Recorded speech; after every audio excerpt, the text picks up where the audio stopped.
UDF സംവിധാനമില്ലാതെ ഒരേ മുന്നണിയിലെ പ്രബല കക്ഷികളായ മുസ്ലിം ലീഗും കോൺഗ്രസും നേർക്കുനേർ പോരാടുന്ന പഞ്ചായത്ത് അതാണ് പൊന്മുണ്ടം. ഇതിനോടകം തന്നെ പൊന്മുണ്ടത്ത് ഇടതുപക്ഷവുമായി കൈകോർത്ത് മുസ്ലിം ലീഗിനെതിരെ മത്സരിക്കാൻ കോൺഗ്രസ് ഒരുങ്ങിയിരുന്നു.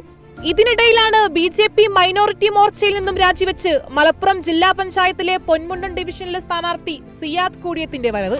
ആളുകൾക്കിടയിൽ ഭിന്നിപ്പില്ലാത്ത രാഷ്ട്രീയം പറഞ്ഞ് വ്യത്യസ്ത പ്രകടന പത്രികയുമായാണ് താൻ തിരഞ്ഞെടുപ്പ് ഗോതയിലേക്ക് ഇറങ്ങുന്നതെന്ന് സ്ഥാനാർത്ഥി. എല്ലാവരും പൊതുസ്വതന്ത്രനായതുകൊണ്ട് തന്നെ എല്ലാ ഭാഗത്തുനിന്നുള്ള പിന്തുണയുണ്ട്. അതിലുപരി യുവാക്കളുടെയും സ്ത്രീകളുടെയും ഏറ്റവും കൂടുതൽ പിന്തുണ വന്നുകൊണ്ടിരിക്കുന്ന സ്ത്രീകളാണ്. ഓരോ ദിവസവും എനിക്ക് വന്നുകൊണ്ടിരിക്കുന്ന മെസ്സേജസ്, എൻ്റെ ടീമിനോട് കോർഡിനേറ്റ് ചെയ്യുന്ന വിഷയങ്ങൾ, അത് തീർച്ചയായിട്ടും ഉണ്ട്. ഇതൊരു ചരിത്രവും ഒരിക്കലും. കാരണം മലപ്പുറം ജില്ലയിൽ ഇതുവരെ പൊതുസ്വതന്ത്രം ജില്ലാ പഞ്ചായത്തിലേക്ക് ജയിച്ചിട്ടില്ല. പൊതുസ്വതന്ത്രം ഒരാളെ പിന്തുണ വാങ്ങിയിട്ടില്ല. ജനങ്ങളെ പിന്തുണ മാത്രമേ വാങ്ങി. ഇവരുടെ ഹൃദയത്തിൽ വോട്ട് ചോദിച്ചിട്ടാണ് ഇറങ്ങി, സ്ഥാനം ചോദിച്ചിട്ട് ഇറങ്ങിയിട്ടില്ല, വോട്ട് ചോദിച്ചിട്ടില്ല. അത് അവരെനിക്ക് വോട്ടേക്ക് തിരിച്ചു തരുന്നതാണ് എന്നോട് പറയുന്നത്. പൊന്മുണ്ടം ഡിവിഷനിൽ 6 സ്ഥാനാർത്ഥികളാണ് ജില്ലാ പഞ്ചായത്തിലേക്ക് മത്സരിക്കുന്നത്. കളം മാറി കളത്തിലിറങ്ങിയവരും ഈ കൂട്ടത്തിലുണ്ട്. പ്രതീക്ഷ വറ്റാതെ തിരഞ്ഞെടുപ്പ് ചൂടിലാണ് ഗ്രാമം. റിപ്പോർട്ടർ, മലപ്പുറം.